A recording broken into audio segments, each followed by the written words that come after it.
उनके आयु के ऊपर कटाक्ष मारते हुए।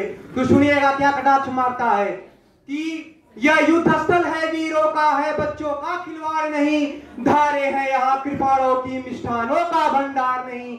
यह शूर्पणखा की नाक नहीं, पीछा न बाली बानर का है, शिकार नहीं श्रवण का, ये लहू लंकेश्वर का है।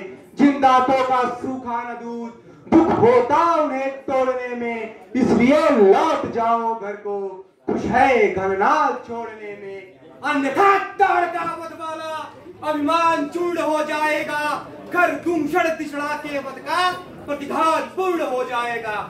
लक्ष्मण जी प्रति उत्तर देते हैं कि लंका पर रघुकुल की कमान इस कारण आकर कड़की है, ऋषियों के यज्ञों की ज्वाला बदला लेने को भड़की है। हाँ हाँ प्रतिघात आज होगा इंद्रासन वाले पापों का, शुरमंडल के, मुनिमंडल के, गोमंडल के संतापों का।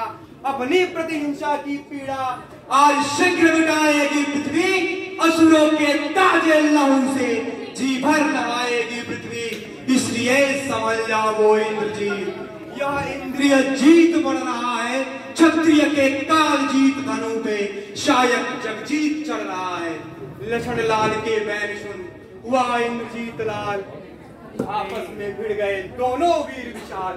धनवा पर धनवा खड़क उठे, बाणों पर बाण बोल उठे, वीरों का बाका युद्ध देख धरती पाताल सब डोल उठे। नाना प्रकार की चतुराई रण में दशकंदर तने दिखाता था, लेकिन कौशल किशोर के कौशल से सब बार व्यर्थ ही जाता था। सब भांति तब युद्ध में इंद्रजीत हारा, साहसहीन हुआ, उर्मिला नाथ के बाणों से मूर्छित होकर दीन हुआ। तब लगा सोचने क्या करिए, ये तो सामान प्रलय का है, लक्ष्मण साधारण मनुज नहीं, सचमुच अवतार विजय का है। अब रही थी पास में उसके केवल शक्ति प्रहार, उसी को लेकर उछल कर बड़ा यूलकार। क्या बोलता है कि अब तक मैं तुमको खिलाता था, अब खा जाने की पारी है, इस ब्रह्म शक्ति का रूप धार, आ पहुंची मृत्यु तुम्हारी है।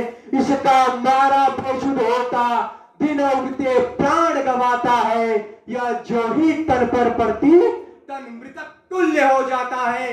इसलिए सबल हो रघुवंशी, तू आज न बचने पाएगा, इस भूमंडल पर या इंद्रजीत अब लक्षण जीत कहलाएगा। इस भूमंडल पर या इंद्रजीत अब लक्षण जीत कहलाएगा। लक्ष्मण जी मुस्कुराते हैं, इस मद पर धिक्कार, बाढ़ गई मुगदर गया, गए गदा तलवार, जो भी हथियार तुम्हारे थे सबने हारी मानी है। जब शस्त्र युद्ध में हार गए तो ब्रह्म युद्ध की ठानी है। कितने भी आज पतित हो तुम, पर ब्राह्मण वंश तुम्हारा है, यह ब्रह्म शक्ति का आदर है, जिसमें सर झुका हमारा है।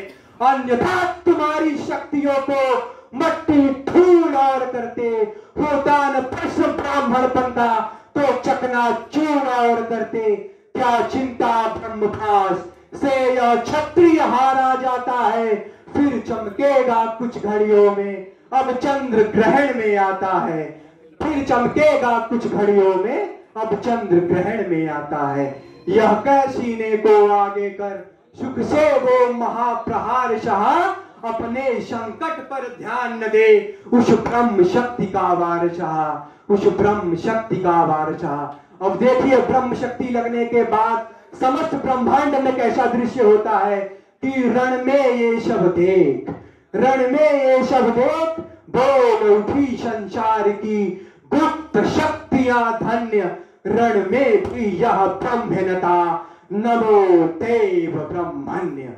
रण में यह ब्रह्मणता, नमो देव ब्रह्मण्य। इसी पंक्ति के साथ मैं अपने वाणी को विराम देता हूं। आप सभी का हृदयार्थ धन्यवाद।